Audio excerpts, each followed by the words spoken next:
மதுரை மத்தி வேட்பாளர் விஜய், மதுரை தெற்கு வேட்பாளர் விஜய், மதுரை வடக்கு வேட்பாளர் விஜய், மேலூர் விஜய், சோழவந்தான் விஜய், திருப்பரங்குன்றம் விஜய், திருமங்கலம் விஜய், உசிலம்பட்டி விஜய்.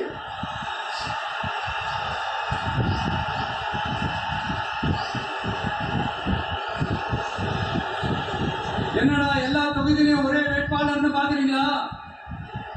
234 தொகுதியிலையும் இந்த விஜய் தான், அதாவது உங்க விஜய் தான் உங்க சின்னம். இன்னும் சிம்பிளா சொல்லணும்னா உங்க வீட்டுல இருக்கிற ஒருத்தர் தான் வேட்பாளரா நிக்க போறாங்க. அந்த வேட்பாளரும் நானும் வேறு வேறு இல்லை. நீங்க அவருக்கு ஓட்டு போட்டீங்கன்னா எனக்கு ஓட்டு போட்ட மாதிரி, இந்த முகத்துக்காக நீங்க ஓட்டு போட்டீங்கன்னா உங்க வீட்டுல இருக்கிற உங்களுடைய வேட்பாளர் ஜெயிச்ச மாதிரி. என்னடா இவர் ஏதோ ஓவரா சொல்றாருன்னு நினைக்க வேணாம். பிராக்டிக்கலா அப்படிதான் இருக்கும், அப்படிதான் இருக்கணும். நீங்களும் அப்படிதான் நினைப்பீங்கன்னு நான் நம்புறேன்.